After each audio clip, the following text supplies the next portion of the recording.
What's good, YouTube? It's your boy, OG Nonboy, back with another video, and in today's video, I have a team that I've been seeing around that is essentially an anti-Dragonite double steal line. So you have the Togekiss in the front, which is for the Dragonite, and then your two back Pokemon, the Waterfall Gyarados and the Garchomp, are for the two steel types, like the Excadrill and the Metagross. And overall, this team is pretty solid. The only thing you really have to look out for is the ice type leads, but the Avalugg isn't too common, and the Mamoswine also isn't very common, with the Avalugg being like very uncommon. But of course, when we play this team, we have to face the Avalugg first, and this basically just spells a whole lot of trouble for us since we are ABA weak to it. So what that means is like our A Pokemon, like the Togekiss is weak to it, and then the other Pokemon that's also weak to it is the Garchomp in the back, with the B Pokemon being the only Pokemon that's not weak to it. So in this case, it's the Waterfall Gyarados. But they bring their Dragon Breath Gyarados in, so they're just going to be able to maintain, like get rid of my only answer to their Avalugg, and at this point, they're just going to be able to 2v1 my two Pokemon with their Avalugg. And especially since the Garchomp is double weak to ice, like this is just not a good spot for us to be in at all. And the Avalugg is also very tanky, as you can see, so they're not taking a whole lot of damage from these charms. And yeah, that's like something I mentioned in one of my other videos about is double charm OP in the Master League Premier Classic. So check out that video if you haven't seen it, but essentially like double charm in this meta just kind of struggles because like compared to in the other leagues, because the Pokemon are a lot more tanky. And yeah, at this point they hit me with two body slam baits, but it's not even gonna matter because they still have a whole Pokemon in the back. And also like this avalanche here is completely unnecessary. Like if they had just thrown a body slam and like an extra ice fang or something, it would have done the same thing. But GG's to the opponent. Next match we have a Togekiss lead mirror, so their Togekiss is best buddied, so I know I'm gonna lose CMP. And also I don't know because I haven't studied the matchup, but I'm pretty sure they're able to farm me down first before I'm able to farm them all the way down, because they do have the best buddy boost. So I'm gonna look to get out of here after I get off my ancient power, and they stay in for a little bit and then swap out into their own Waterfall Gyarados.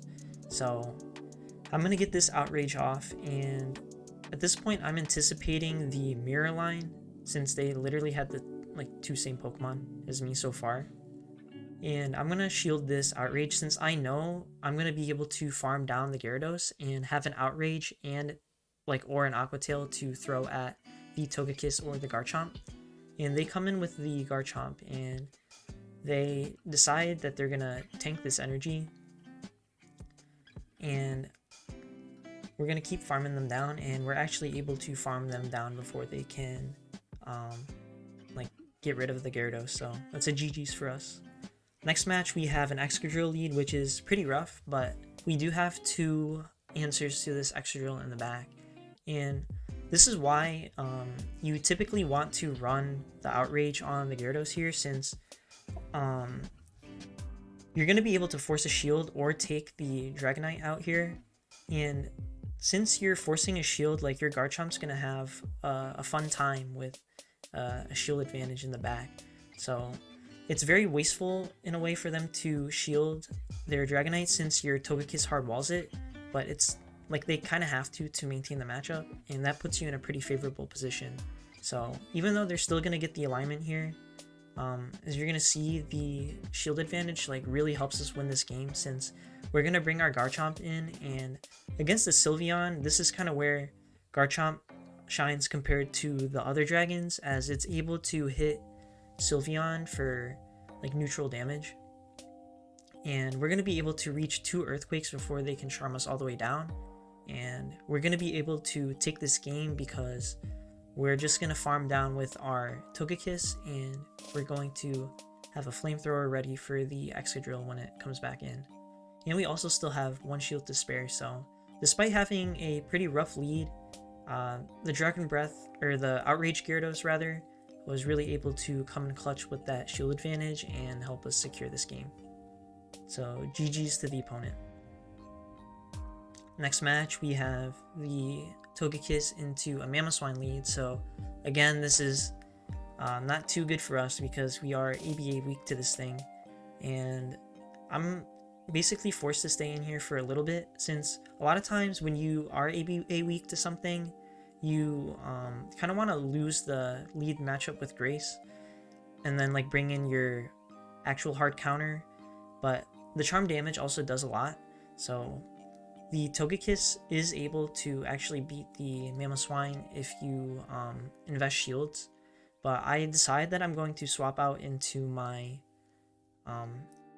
Gyarados, and right now, like, we're still in a pretty good position to possibly win this game, since another line that I featured on my channel is the Mamoswine, Dragon Breath Gyarados, and the Metagross in the back. So if their back Pokemon is the Metagross, then we still have a very good chance of winning this game, since our Waterfall did go through on that Mamoswine before they swapped.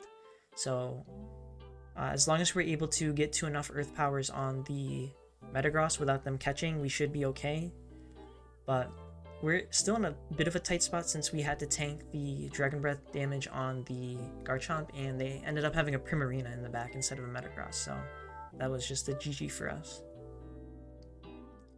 Next match, we have the Snorlax lead, and this is an okay lead, but usually in like the 1 and 2 shields, the Snorlax can win, especially a Best Buddy one. I'm pretty sure it has to be Best Buddy or Shadow to be able to win in the 1 and 2 shields, but we're going to preserve some health on this Togekiss because we're anticipating that there's some sort of Dragon type in the back, and the Togekiss is going to be pretty valuable, and they actually do us a favor by letting that Flamethrower go, and they bring in a Metagross, and since we have 2 answers to the Metagross, we're just going to swap into our Gyarados here, and this Outrage should be able to force a shield.